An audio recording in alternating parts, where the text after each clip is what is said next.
ঘটনা না ঘটে, কোনো মানুষ যেন হ্যাকেল না হয়, কোনো জায়গায় কোনো ঝামেলা যাতে না হয়। পুরো এবার ইলেকশন কমিশনকে ধন্যবাদ জানাবো আপনাদের চ্যানেলের মাধ্যমে। 2021-এ 8 দফায় ভোট হয়েছিল, 2024-এ 7 দফায় ভোট হয়েছিল, এবার 2026-এ 2 দফায় ভোট হচ্ছে। কাজেই ইলেকশন কমিশন যে চ্যালেঞ্জ অ্যাকসেপ্ট করেছে, এখন পর্যন্ত গোটা পরিবেশ, গোটা পরিস্থিতি বাংলার শান্তিপূর্ণ রয়েছে। আজকের দিনটাও শান্তিপূর্ণ থাকা চাই। আরও যে 4টে দিন, যে 24, 25, 26, 27 প্রচার, সেটাও শান্তি থাকা চাই।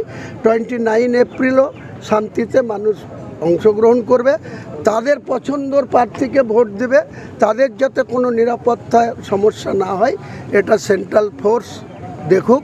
কারণ রাজ্য পুলিশের উপর নির্ভর নয় মানুষ, কারণ রাজ্য পুলিশ এখানে পক্ষপাতিত্ব করে, শাসক দলের হয়ে এক কথায় দালালি করে, পক্ষপাত করে। কাজেই ইলেকশন কমিশনকে আমরা ধন্যবাদ দেব।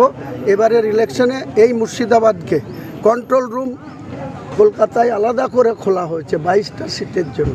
কাজেই কোনো জায়গায় কোনো সমস্যা হলে আমাদের কাছে কন্ট্রোল রুমের নাম্বার আছে, এবং যে কোনো আমাদের এজেন্ট বা আমাদের দলের কর্মী বা আমাদের দলের প্রার্থীদের কাছেও এখানে অবজারভার আছে।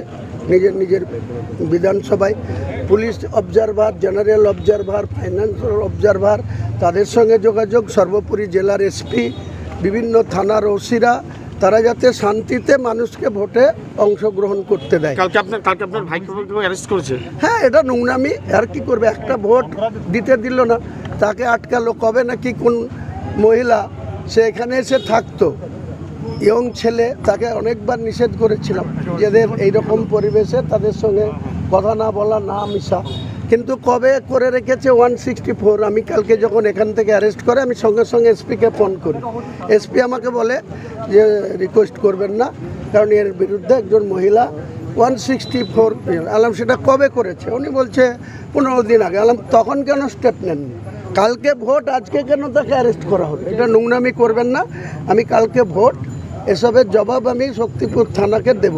কালকে ভোট পিসফুল হোক, তারপরে আমি শক্তিপুর থানাকে দেবো। নোংরামি, এখানে অনেক ক্রিমিনাল ঘুরে বেড়ায়, তাদের অ্যারেস্ট করে না। গিয়াস বলে একটা ছেলে বিদুপাড়ার, তার বিরুদ্ধে কোনো কমপ্লেন নাই, তাকে শুধু আমাদের হয়ে ভোট করছে বলে তাকে নিয়ে গিয়ে থানায় বসিয়ে রেখেছে, ডিটেন করেছে। এসব করে কোথায় কোথায় যাবেন?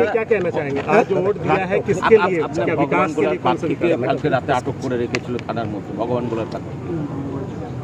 দেখুন, আমার কাছে সেরকম কোনো ইনফরমেশন নাই, দেখে বসিয়ে রেখেছিল। তো এসব করে আটকানো যাবে না। ভগবানগোলার প্রার্থীর নামও হুমায়ুন কবির, সে জিতবে। মৌলানা হাবিবুর রহমান জলঙ্গির প্রার্থী, সেও জিতবে। মৌলানা মোশাররফ হোসেন মণ্ডল জমকলের প্রার্থী, তৃণমূলের আইপিএস হুমায়ুন কবির প্রার্থী, সে হারবে। আমার প্রার্থী মৌলানা মোশাররফ মণ্ডল জিতবে। আমি হুমায়ুন কবির রেজিনগরে জিতবো। কটা আসন পাবে মুর্শিদাবাদ থেকে? আপনি 4 তারিখের জন্য ওয়েট করুন না। আজকে যে 152টা সিট, তার মধ্যে আমার দলের 78টা প্রার্থী আছে, একদম কুচবিহার থেকে শুরু করে বিভিন্ন জায়গায়। 78টার মধ্যে আজকে যে নির্বাচন হচ্ছে 60টা সিট আমরা জিতব। আপনি আগামী দিনে ওয়েট করুন।